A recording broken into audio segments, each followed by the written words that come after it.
Hey guys, welcome back to the channel, and welcome to What's Up Wednesday, 11/5/25. I don't know if I should start numbering these things or just date them.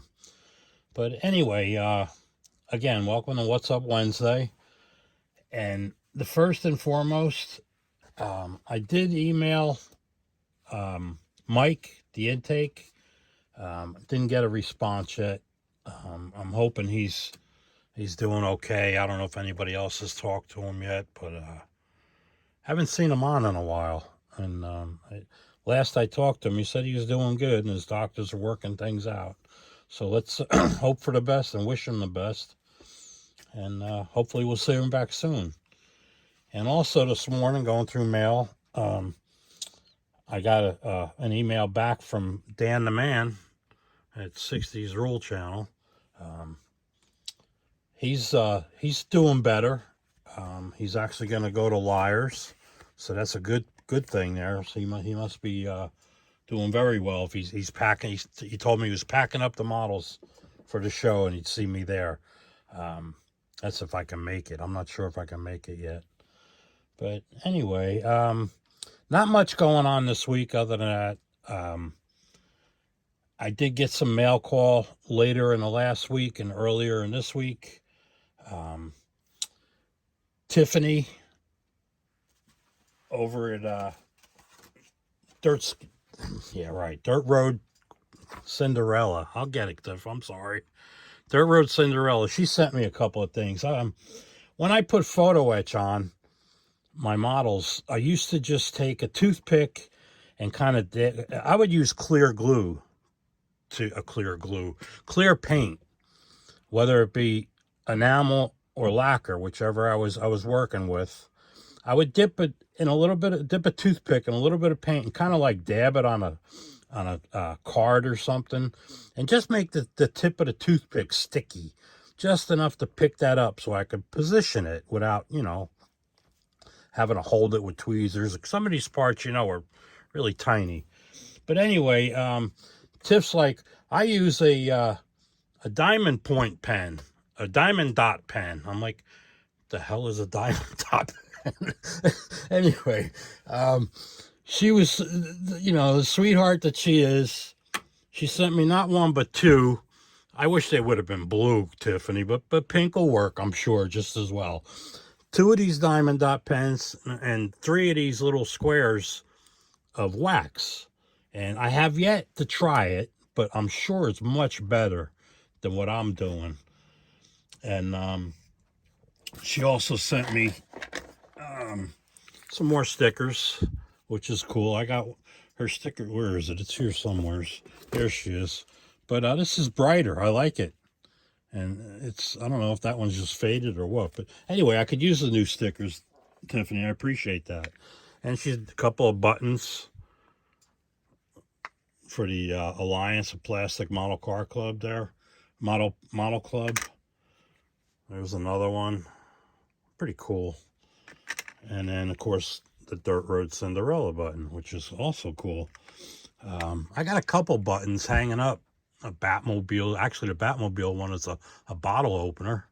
And then I got one from, who is that? Model Roundup. There's a few up there. You can't say. And then, of course, a bunch from NL East. Oh, my gosh.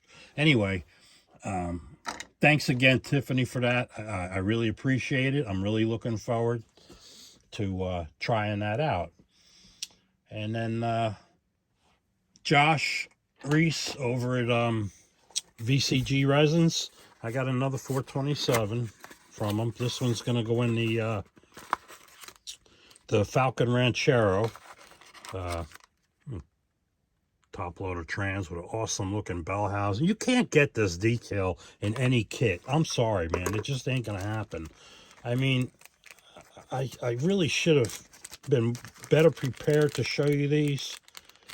But, oh my gosh, come on now. I don't want to spill things all over the place here. I got two different air cleaners. I hope this is coming. And let me turn this light on too and see what I can do here. Is that any better? Or is it just more glare? But definitely two great air cleaners. These are I believe these are for the plugs. I can, without taking them out of the bag, guys, I don't really know. This here is the accessory. I guess this is the accessory package. Everything's individually packaged. It's great. Everything's clean. There's no support. You got it. No sanding whatsoever. But I mean, guys, look at that detail. Come on, focus. Look at those carbs. I mean, really? You're not going to find that in any kit. And then we got, okay, here's some loose pieces. But you got the factory style headers, the front cover there for the block, which houses the gearing and stuff for the cams. The block itself, I may bore this a little bit. There's room. I can bore this out and make this like a 450 something or 467 maybe. I don't know. Anyway, awesome valve covers. I believe there's 2 sets. Yes. Separate heads, of course, oil pan, dual quad manifolds. I'm trying to show you. This is the Ford one, and of course, it's not going to come in for me. But look at those valve covers. It's upside down. This is the way it would be mounted, looking at the side of the motor. Come on, focus there. You can see my hand better than the valve cover, but it gives you an idea. And there's valve covers that have the Ford sock emblem on them, and the valve covers that don't have the sock emblem. But this engine is worth every penny that it costs to get in my hands, in my opinion. And I just got to get off my you-know-what and get building this. I've also been working on some stuff. Me and Glenn had done another deal here, and he had asked me for a few things. These are these are Mickey Thompson valve covers, for Hemi valve covers. They came out really nice.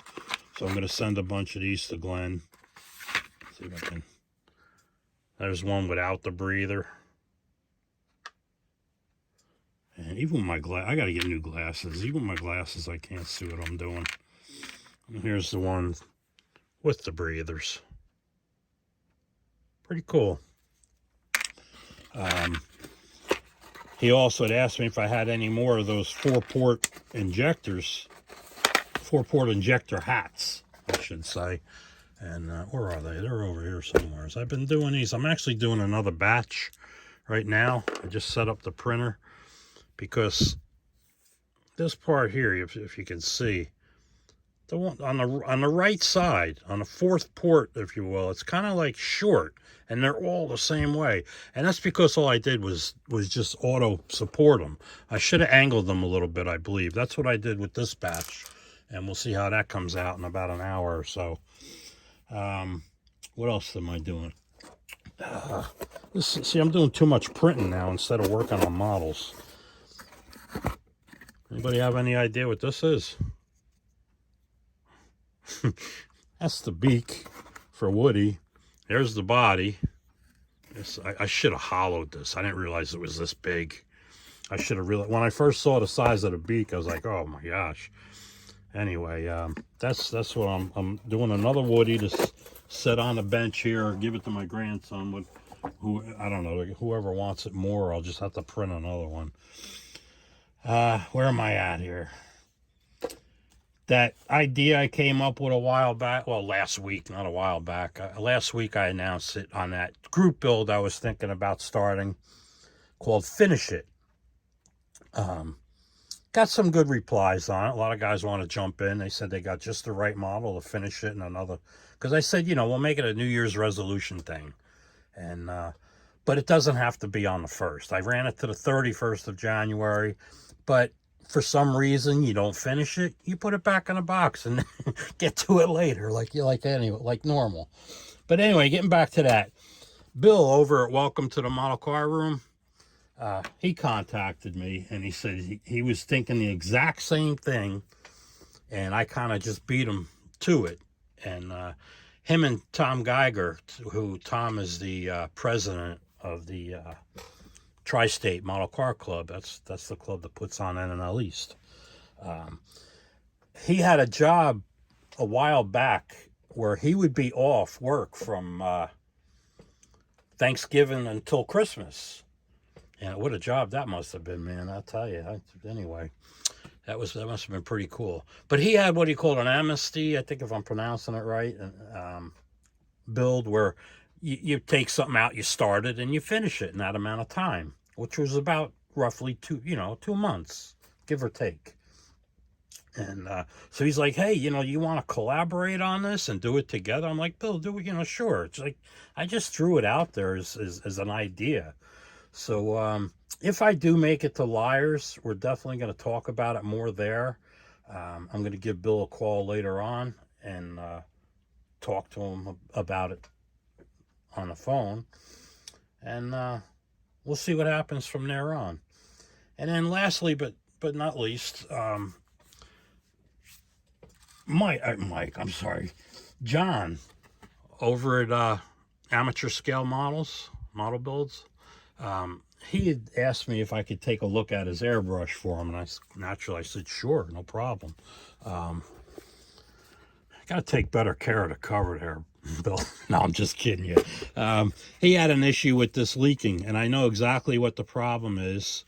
I had just wrote my correspondent partner with Gallery to see if I can get the parts for him directly through them, or if I have to order them directly. I'll find out tomorrow morning. It takes a day for the emails to go back and forth. But I know exactly what's wrong with this, and I already semi-ordered the parts, if you will, and that should take care of his problem, and I'll get it back to him as soon as possible. And also, almost forgot, I wasn't, I don't charge nothing for doing this. It's just maybe if the parts cost me something, maybe just for parts. But that's not it. But he said, when he wrote me, he sent me the thing with the tracking number, and he said, oh, I also threw something in there for you. So I said, well, whatever, that's cool. And this is what else was in the box. Pretty cool. I built this one probably when it first came out, way back in the 70s. And I still have it. It's in my junk body drawer, but it's I remember I did it. I actually built it on a camping trip, and it was molded in yellow, so I left it that way. And I shot some primer on it, and I don't know what it was I used. This is so long ago, I have no idea. But the primer just like crinkled all over the plastic. So I don't know if I'm going to try to strip it or just leave it as is. And being that Bill sent me a whole new kit, I can redo it that way. And the one he sent me is molded in white, which is great. I hated those color plastic molding, especially red. Thank God for Tamiya primer. That I always used to shoot a coat of clear over the body and then hit it with, prime it, clear it, shoot another primer, and that definitely kept it from bleeding through again. But all right, guys, that's about it. Just wanted to bring you up to date what's been going on here. I gotta get back on this Ranchero build. My buddy had sent me the decals again for the Glory Days of Drag Racing, held by Tiffany and Joe. But I guess he misunderstood me, because when I was cutting up the decal sheet, the ink was coming off on my fingers. I'm like, all right, what's going on here? Because his decals, you got to cut as close as possible to the line, if you will. And I was going around the back window. There was actually some black trim that went around the black window, and it had a trucking decal that went in the center of what would have been the window on this Vega. And he just sent me the side pieces. I called him and asked him, I said, should I have cleared these? Because I never had to clear his decals before. And he said, no, you don't have to clear them. Long story short, he said he's going to send me a new set, and he ended up sending me just the 2 side pieces, which I didn't even get to yet as far as cutting. But I'm going to do it. I'm just going to go ahead and mark the window frame myself, And the decal, be careful with it. And just be careful with cutting the rest of them. But all right, guys, enough of that. I want to get done, get this Falcon going. I want to finish up the glory days. I should have plenty of time because I think the new one's going to start in a couple of weeks or so. And then next year. But anyway, that's my plans. So all right, guys, I'm at 15 minutes here. My phone is going to say, "What, are you kidding me?" when I go to load this. So let me cut off here and thank everybody again. All my subscribers, appreciate each and every one of you. Wouldn't be worth my time doing this if it weren't for you guys. And maybe I get some more building done now. What do you think? I don't know. All right, guys, thanks again.